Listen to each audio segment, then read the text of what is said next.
Tonight we have disturbing new details about the danger posed by Russian spies inside the United States. Let's go to CNN's Todd. Brian, what are the Russians up to? Wolf, we're told of an operation conducted by Russian diplomats, some of them who were expelled from the U.S. last month. Some of those diplomats were actually spies. And U.S. officials tell us they believe they were doing Vladimir Putin's bidding to track and possibly harm Russian defectors in the U.S. Tonight, strong indications that Vladimir Putin shows no hesitation in ordering his spies to be aggressive, even inside the United States. CNN is told Putin's spies were among those Russian diplomats expelled from the U.S. last month in retaliation for the poisoning of former Russian spy Sergei Skripal in Britain.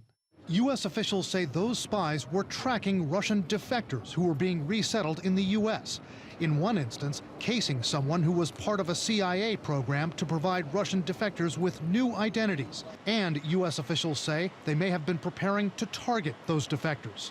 Those defectors who are here in the U.S. could be in danger, and it's quite possible that the Russian intelligence or the Russian government could be seeking to end their lives. If the intent was assassination or intimidation of some sort, I think it sends a very clear signal, just as the Skripal case did, to any would-be traitors of the Russian government, that it doesn't matter if you're part of some deal or part of some exchange, the Russian government can still come for you. It's right out of a scene from the popular FX drama The Americans, depicting fictional Russian sleeper spies who settled in the U.S. and posed as an American couple. One of our couriers went over to the Americans, defected with his wife and her child. It could be them. See if you can find out. If it is, he has to be dealt with. Officials in Britain and the U.S. have recently warned that Putin's government appears emboldened to carry out assassinations in Western democracies. Eric O'Neill, the former FBI counterintelligence agent who took down Russian mole Robert Hanssen, says it's not likely those Russian spies working under diplomatic cover in the U.S. would have actually pulled the trigger themselves on the defectors. That would leave no grounds for the Russians to have deniability. It's more likely that you would have stringers or mercenaries or people who are here illegally who don't have Russian cover, have no tie to the diplomacy or consulate who would carry out these sort of things. Experts say this case shows that for Putin, there are no rules in the spy game with the U.S., almost nothing holding him back from ordering surveillance or worse on foreign soil. What accountability does he have? There are sanctions, but aside from that?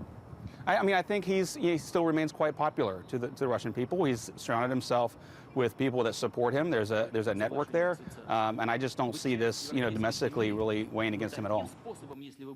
Putin's government is denying this operation. His spokesman challenging reporters to provide names and saying this looks like some kind of paranoia on the part of the U.S. Neither the CIA nor the White House would comment on the reported spy operation. Wolf, Brian, those spies who were masquerading as diplomats, I'm talking about those among the 60 Russian so-called diplomats who were expelled. Will the Russians replace them with spies who will again target those defectors here in the United States? Wolf, the former intelligence officials we spoke to say that yes, the Russians will likely try to replace them with others who will try to take up the surveillance and tracking of those defectors. But they say the Russians have lost a lot of intelligence assets with those expulsions last month. It's going to take them a while to get this operation back up and running, and the eyes of U.S. counterintelligence are going to be even more keenly watching for this.